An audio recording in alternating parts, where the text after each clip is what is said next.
Okay, Genesis 43. And Kathy? Genesis 43.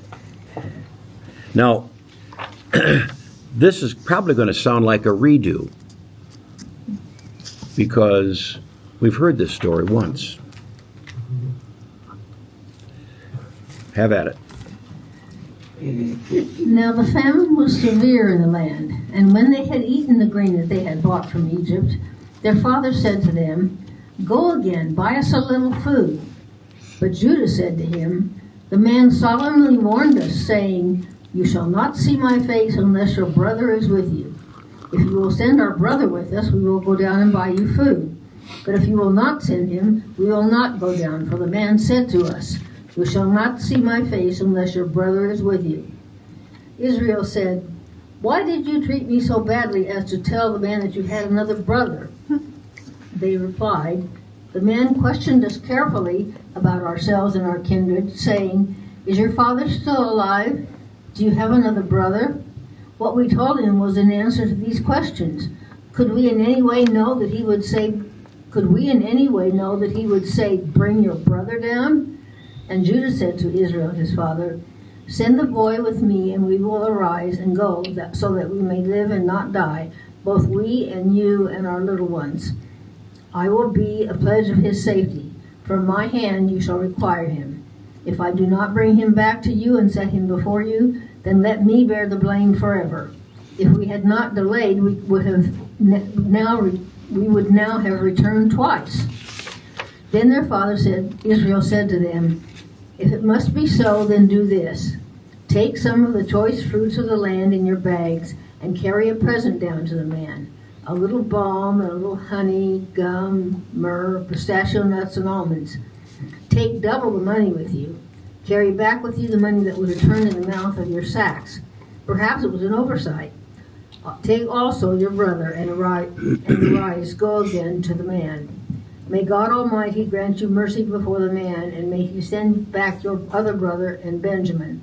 And as for me, if I am bereaved of my children, I am bereaved." So the men took this present, and they took double the money with them, and Benjamin. They arose and went down to Egypt and stood before Joseph. When Joseph saw Benjamin with them, he said to the steward of his house, "Bring the men into the house, and slaughter an animal, and make ready for the men or to dine with me at noon." The man did as Joseph told him and brought the men to Joseph's house. And the men were afraid because they were brought to Joseph's house. And they said, "It is because of the money which was placed in our sacks the first time that we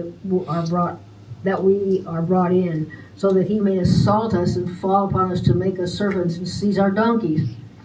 So they went up to the steward of Joseph's house and spoke with him at the door of the house, and said, "O my lord, we came down the first time to buy food, and when we came to the lodging place, we opened our sacks, and there was each man's money in the mouth of his sack, our money in full weight.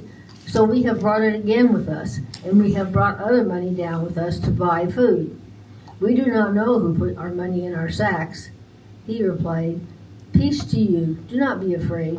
Your God and the God of your father has put treasure in your sacks for you. I received your money." Then he brought Simeon out to them. And when the men had brought them into Joseph's house and given them water, and they had washed their feet, and when he had given their donkeys fodder, they prepared the present for Joseph's coming at noon, for they heard that he would eat bread there. When Joseph came home, they brought into the house to him the present that they had with them, and bowed down to him to the ground. And he inquired about their welfare, and said, "Is your father well, the old man of whom you spoke? Is he still alive?" They said, "Your servant our father is well. He is still alive." And they bowed their heads and prostrated themselves. And he lifted up his eyes and saw his brother Benjamin, his mother's son, and said, "Is this your youngest brother of whom you spoke to me? God be gracious to you, my son." Then Joseph hurried out, for his compassion grew warm for his brother, and he sought a place to weep. And he entered his chamber and wept there. Then he washed his face and came out. And controlling himself, he said, "Serve the food." They served him by himself, and them by themselves, and the Egyptians who ate with him by themselves. because the Egyptians could not eat with the Hebrews. For that is an abomination to the Egyptians. And they sat before him, the firstborn according to his birthright, and the youngest according to his youth. And the men looked at one another in amazement. Portions were taken to them from Joseph's table, but Benjamin's portion was 5 times as much as any of theirs, and they drank and were merry with him. Okay. The story changed again about where the money was. Yep. They found it, all of them found it now at the Yep. at the Way House instead of at home. Yep. They found it at the neck of the bag. It's the last thing that they put in the bag. I noticed my RSV, whenever it never says donkeys, it always says asses. You know, they got on their ass and wrote out it. The Message says donkey. This chapter, I have it highlighted as if it were Yahweh's writing, but the commentary I've been reading says it's really the Elohist, so this is Southern Kingdom stuff. And you see there's not a whole lot of falderah going around with the meal. But there are a couple things that stand out. One, I never knew pistachios would be mentioned in the Bible. Now I don't feel bad eating pistachios. The other thing is Joseph is 29. How did you read that? Kathy, 29, verse 29. You know, what does yours say? And he lifted up his eyes and saw his brother Benjamin, his mother's son, and said, "Is this your youngest brother of whom you spoke to me? God be gracious to you, my son." Okay. So Joseph feels a connection to Benjamin. Because they share that, they have the same mother. They have the same father and the same mother. Remember, the two brothers that really pushed the issue with the rape of Dinah were actually, they were her real brothers. I mean, same mother, same father. That was so interesting what you said, that you said she was, what, 6, 8 years old? I mean, Yeah. She was a very young girl. Yeah, she was young. And again, I keep reading stories about what's going on in Saudi Arabia and some of the other Arabian countries. Some of these men are marrying young girls. I mean, it's not uncommon. Wow. And I don't want to throw stones, but let me pick one up and give it a toss. The Mormons who believed in multiple marriages, a lot of those wives were not adult wives, but they married young girls. So anyway, Can I ask something? yes. On 26, it said they bowed down before him to the ground when Joseph. Didn't he have a dream when he was much, much younger, when he was with his brothers, that they would, and it really ticked him off? That they would bow down to him. Yeah. So it's kind of like prophecy fulfilled almost. Yeah. That was Genesis 37. Okay, let's move into chapter 44, which is still Elohist writing. Then he commanded the steward of his house, "Fill the men's sacks with food, as much as they can carry, and put each man's money in the mouth of his sack, and put my cup, the silver cup, in the mouth of the sack of the youngest with his money and the grain." And he did as Joseph told him. As soon as the morning was light, the men were sent away with their donkeys. They had gone only a short distance from the city. Now Joseph said to his steward, "Up, up, follow the men, and when you overtake them, say to them, 'Why have you repaid evil for good? Is it not from this that my Lord drinks? Is it not from this that my Lord drinks, and by this that he practices divination? You have done evil in doing this.'" When he overtook them, he spoke to them these words. They said to him, "Why does my Lord speak such words as these? Far be it from your servants to do such a thing. Behold, the money that we found in the mouths of our sacks we brought back to you from the land of Canaan. How then could we steal silver or gold from your Lord's house? Whichever of your servants is found with it shall die, and we will also be my Lord's servants." He said, "Let it be as you say. He who is found with it shall be my servant, and the rest of you shall be innocent." Then each man quickly lowered his sack to the ground, and each man opened his sack. And he searched, beginning with the eldest and ending with the youngest. And the cup was found in Benjamin's sack. Then they tore their clothes, and every man loaded his donkey, and they returned to the city. When Judah and his brothers came to Joseph's house, he was still there. They fell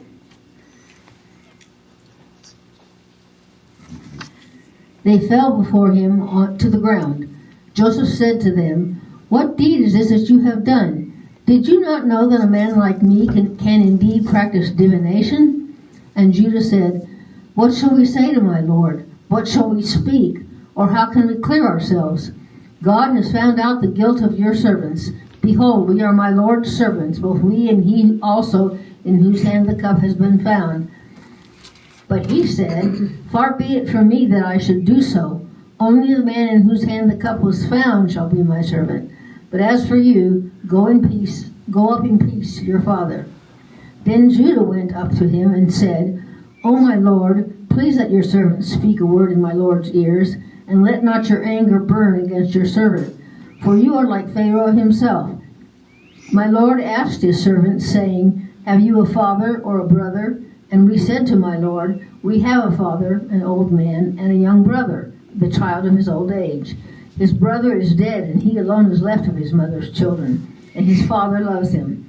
Then you said to your servants, 'Bring him down to me, that I may set my eyes on him.' We said to my Lord, 'The boy cannot leave his father, for if he should leave his father would die.' Then you said to your servants, 'Unless your youngest brother comes down with you, you shall not see my face again.' When we went back to your servant my father, we told him the words of my Lord. And when our father said, 'Go again, buy us a little food,' we said, 'We cannot go down. If our youngest brother goes with us, then we will go down, for we cannot see the man's face unless our youngest brother is with us.' Then your servant my father said to us, 'You know that my wife bore me 2 sons. One left me, and I said, surely he has been torn to pieces, and I have never seen him since. If you take this one also from me, and harm happens to him, you will bring down my gray hairs in evil to Sheol. Now therefore, as soon as I come to your servant my father, and the boy is not with us, then as his life is bound up in the boy's life, as soon as he sees that the boy is not with us, he will die, and your servants will bring down the gray hairs of your servant our father with sorrow to Sheol. For your servant became a pledge of safety for the boy to my father, saying, if I do not bring him back to you, then I shall bear the blame before my father all my life. Now therefore, please let your servant remain instead of the boy as a servant to my Lord, and let the boy go back with his brothers. For how can I go back to my father if the boy is not with me? I fear to see the evil that would find my father." Okay.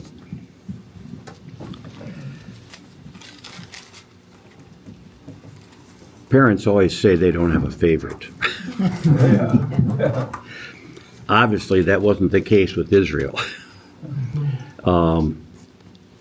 He had apparently the children born of one wife, and that would have been Joseph and Benjamin.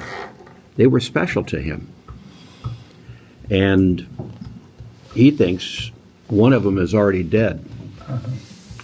And he was reluctant to send Benjamin down there. But they said, we're not going to get anything if we don't take Benny with us. Benny. So they took him. And Joseph set him up, put the silver chalice in Benjamin's sack. And it says here in the message, and we answered honestly, we have a father who is old and a younger brother who was born to him at his old age. His brother is dead, and he is the only son left from that mother, and his father loves him more than anything. Favorite child. That'd be nice. Then you told us, bring him down here so I can see him. We told you, Master, that was impossible. The boy can't leave his father. If he leaves, his father will die. And then you said, if your youngest brother doesn't come with you, you won't be allowed to see me. So Joseph is really working this familial relationship. And so they're worried. The other brothers are worried. Not the same worry they had when they threw Joseph in the pit. Yeah. But, now they're seeing, what's happening. So, Kathy, let's find out. Does that kid get left or not?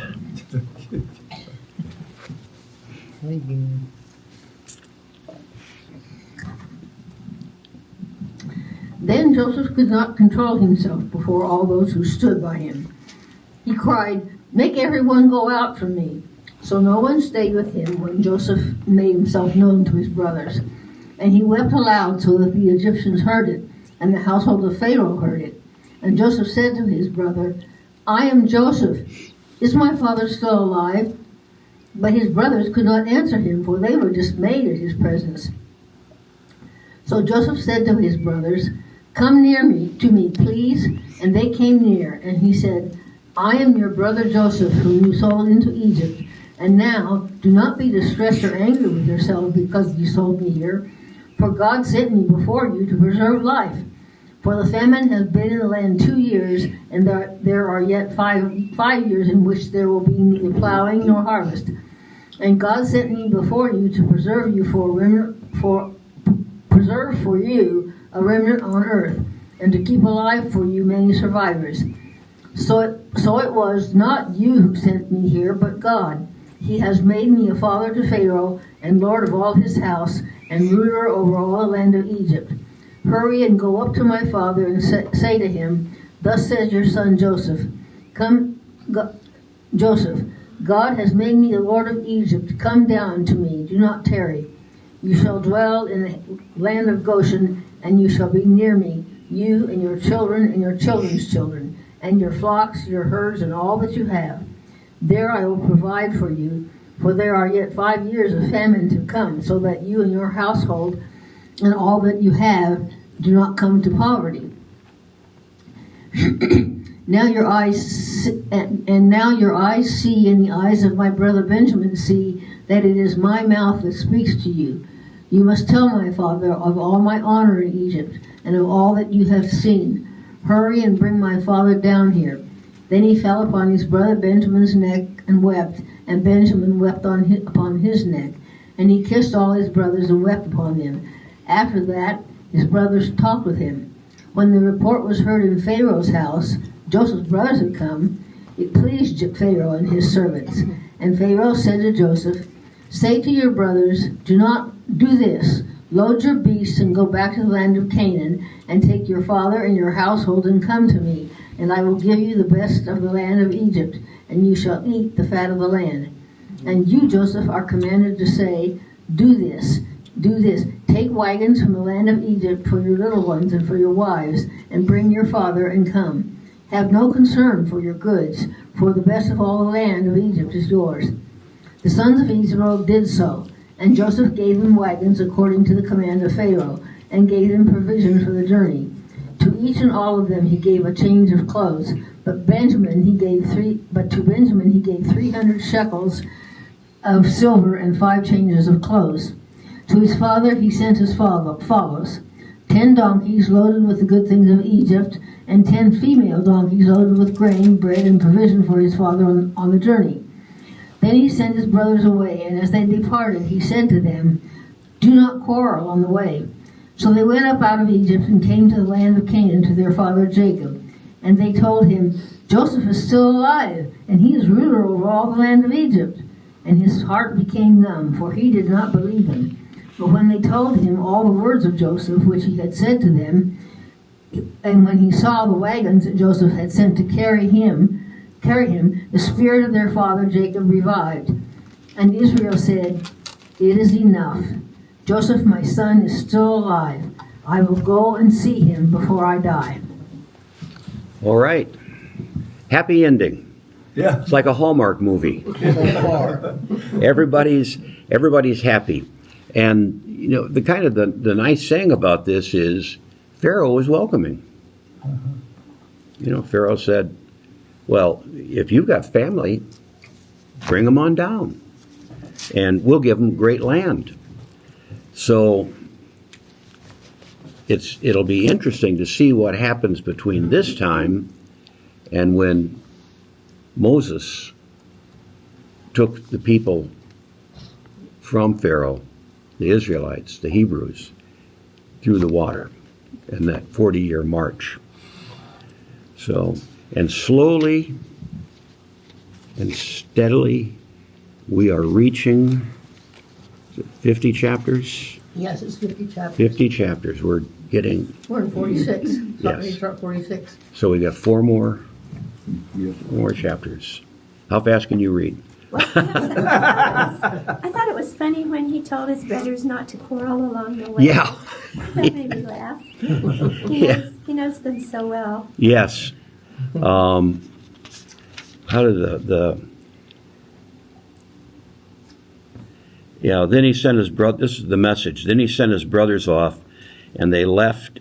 As they left, he told them, take it easy on the journey, and try to get along with each other.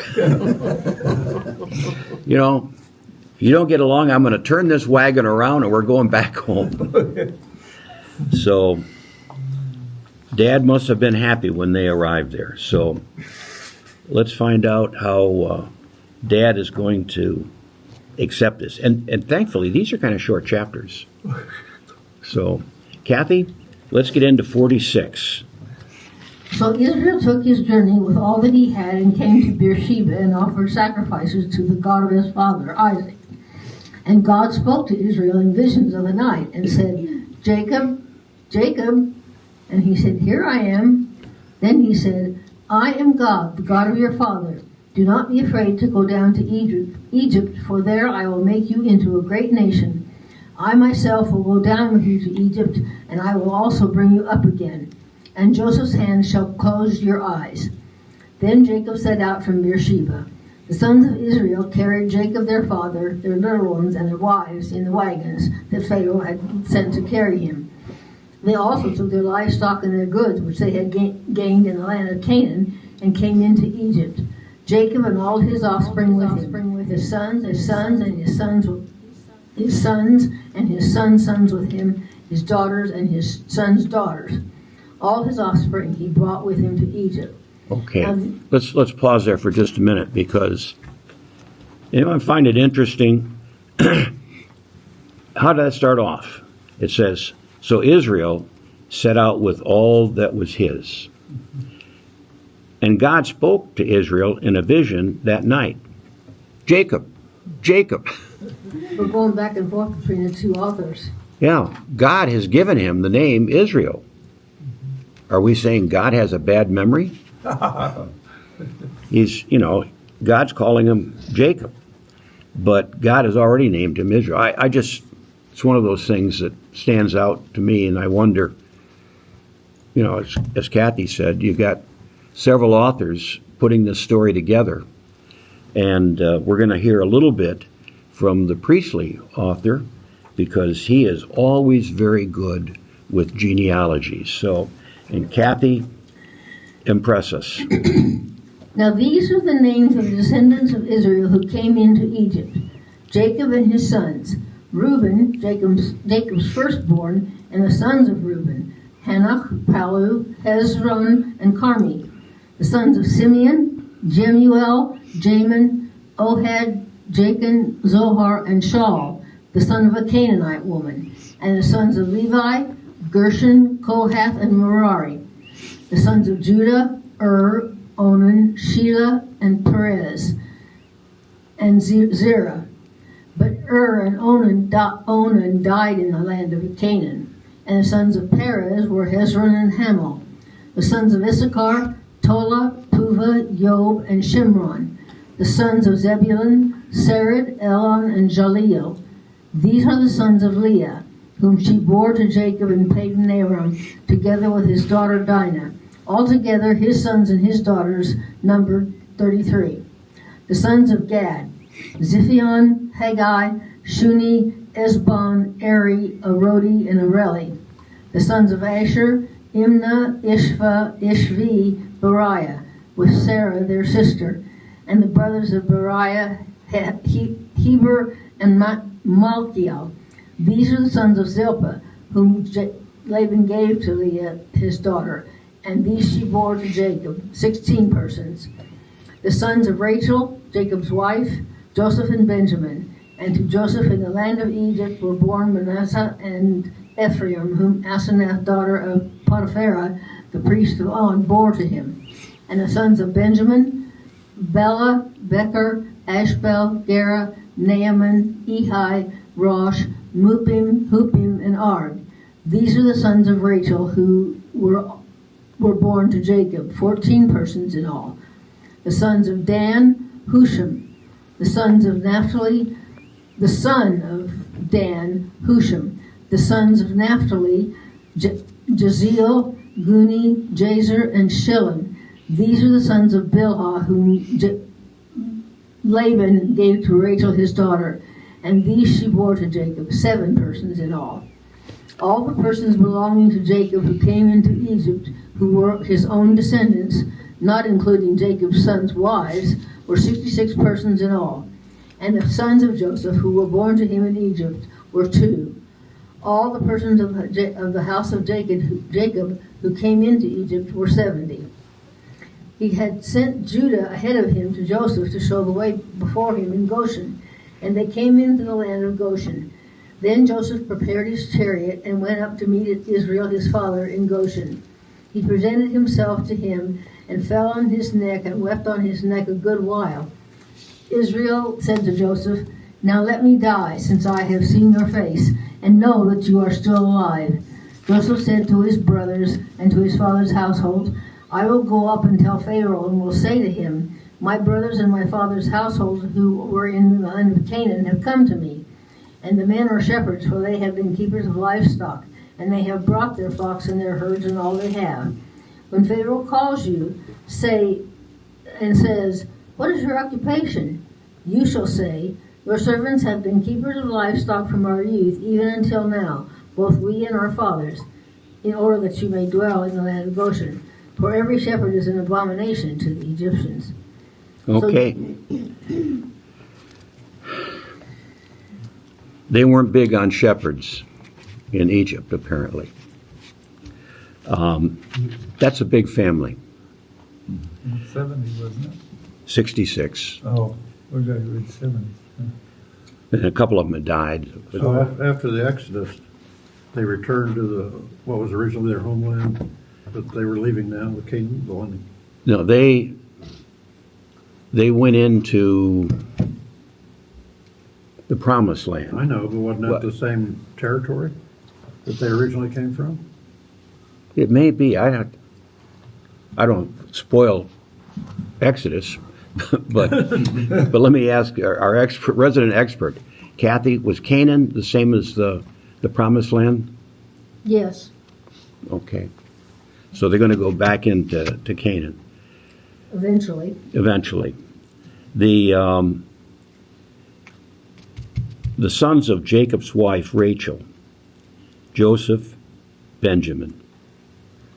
Rachel must have been a special, she was a wife. She wasn't a servant. She wasn't a handmaid. And Benjamin and Joseph were special.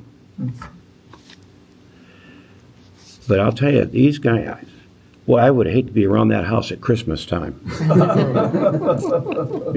going to do that shopping? Whew. I I think Maybe it's they had Amazon. As they, Yeah.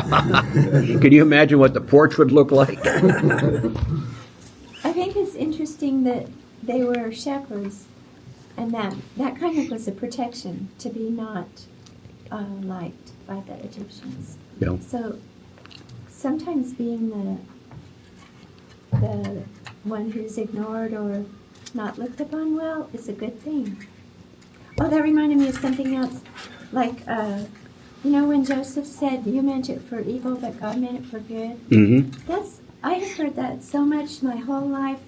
Like, it's a foundational truth of God's plan for your life is that, you can rest on that fact, that God makes it for good. God is able to change so much. If I look back over my life, there's a lot of things that happened I thought was kind of evil, but God meant it for good. Yeah. It's sometimes we can't see the forest for the trees, and you have to struggle with that. I know when you may have heard me tell this story before, but when I ended up divorced from my first wife, a member of the church said, "Let's go, I'd like to have lunch with you." So we met for lunch, and he knew the circumstances surrounding the divorce, and he said, "Larry, I get a sense that you're looking for something bad to happen to those two. You're looking for the bad." He said, "You got to remember, while you're looking for evil to happen to somebody else, you're liable to miss the blessings that God is sending your way." Changed my whole attitude. And I saw a poster, a Peanuts poster, a couple years later that showed Charlie Brown standing there with a bewildered look on his face, and the caption was, "While I was waiting for my ship to come in, I was at the airport." It's the same thing. I mean, you've got to be open to God giving us the blessings. Oftentimes we have something we think is really a curse, but after we realize afterwards it wasn't a curse; it was a blessing, and we should live into that blessing. So, do you think we can get through 47? Okay. So Joseph went in and told Pharaoh, "My father and my brothers, with their flocks and herds and all that they possess, have come from the land of Canaan. They are now in the land of Goshen." And from among his brothers he took 5 men and presented them to Pharaoh. Pharaoh said to his brothers, "What is your occupation?" And they said to Pharaoh, "Your servants are shepherds, as our fathers were." They said to Pharaoh, "We have come to sojourn in the land, for there is no pasture for your servants' flocks, for the famine is severe in the land of Canaan. And now, please let your servants dwell in the land of Goshen." Then Pharaoh said to Joseph, "Your father and your brothers have come to you. The land of Egypt is before you. Settle your father and your brothers in the best of the land. Let them settle in the land of Goshen, and if you know any able men among them, put them in charge of my livestock." Then Joseph brought in Jacob his father and stood him before Pharaoh. And Jacob blessed Pharaoh. And Pharaoh said to Jacob, "How many are the days of your life?" And Jacob said to Pharaoh, "The days of the years of my sojourning are 130 years. Few and evil have been the days of the years of my life, and they have not attained to the days of the years of the life of my fathers in the days of their sojourning." And Jacob blessed Joseph and went out from the presence of Jacob blessed Pharaoh and went out from the presence of Pharaoh. Then Joseph settled his father and his brothers and gave them possession in the land of Egypt, in the best of the land, in the land of Ramses, as Pharaoh had commanded. And Joseph provided his father, his brothers, and all his father's household with food according to the number of their dependents. Now there was no food in all the land, for the famine was very severe. so that the land of Egypt and the land of Canaan languished by reason of the famine. And Joseph gathered up all the money that was found in the land of Egypt and in the land of Canaan in exchange for the grain that they bought. And Joseph brought the money into Pharaoh's house. And when the money was all spent in the land of Egypt and in the land of Canaan, all the Egyptians came to Joseph and said, "Give us food. Why should we die before your eyes? For our money is gone." And Joseph answered, "Give your livestock, and I will give you food in exchange for your livestock if your money is gone." So they brought their livestock to Joseph. And Joseph gave them food in exchange for the horses, the flocks, the herds, and the donkeys. He supplied them with food in exchange for all their livestock that year. When that year was ended, they came to him the following year and said to him, "We will not hide from our lord that our money is all spent. The herds of livestock are my lord's. There is nothing left in the sight of my lord but our bodies and our land. Why should we die before your eyes, both we and our land? Buy us and our land for food, and we with our land will be servants to Pharaoh. And give us seed that we may live and not die, and that the land may not be desolate." So Joseph bought all the land of Egypt for Pharaoh, for all the Egyptians sold their fields, because the famine was severe on them. The land became Pharaoh's. As for the people, he made servants of them, from one end of Egypt to the other. Only the land of the priests he did not buy, for the priests had a fixed allowance from the Pharaoh, and lived on the allowance that Pharaoh had given them. Therefore they did not sell their land. Then Joseph said to the people, "Behold, I have this day bought you and your land for Pharaoh. Now, here is seed for you, and you shall sow the land. And at the harvests you shall give a fifth to Pharaoh, and 4/5 shall be your own as seed for the field, and as food for yourselves and your households, and as food for your little ones." And they said, "You have saved our lives. May it please my lord, we will be servants to Pharaoh." So Joseph made it a statute concerning the land of Egypt, and it stands to this day that Pharaoh should have the fifth.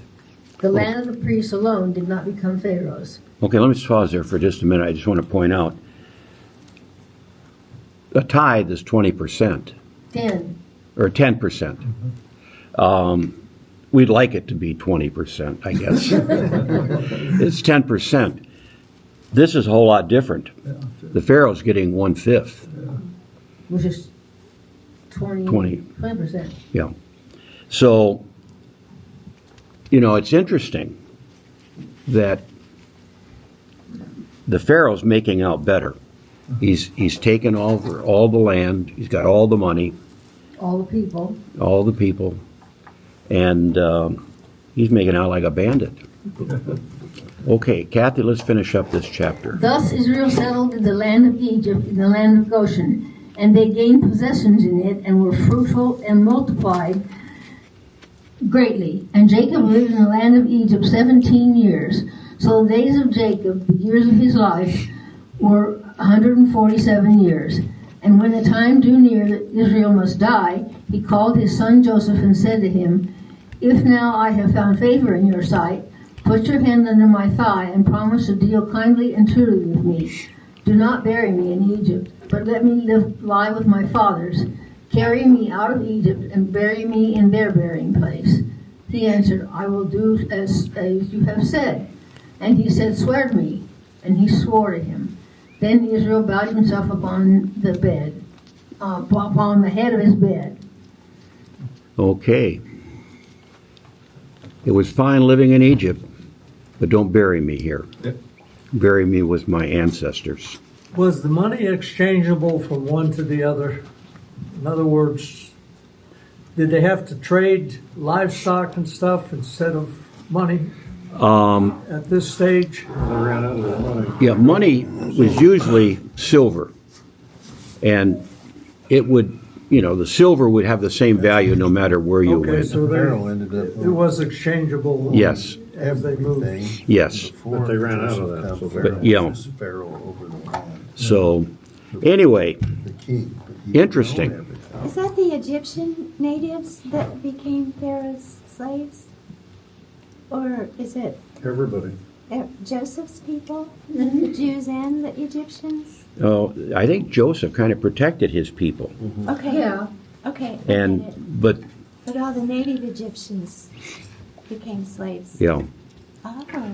Now, I just want to point out one fact. We've all heard of Cleopatra, and we all know about the pyramids. I read this on the internet, so it's got to be true. Okay. But I've seen it in several other things besides online.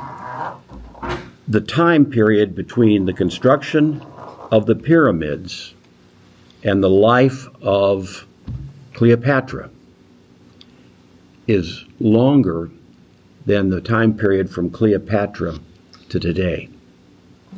To what? To today. So, you In other know, words, the pyramids are very, very ancient. yeah, the pyramids were built long before Cleopatra. So, you know, we're talking some really, really old structures. You know, we just kind of think that Cleopatra and Mark Antony honeymooned at the pyramids, or, you know, they were already built. So, How long did it take to build a pyramid? have Is there, have no idea. you know, that's phenomenal. Yes. Well, I know it wasn't a weekend. All right, we'll pick up with chapter 48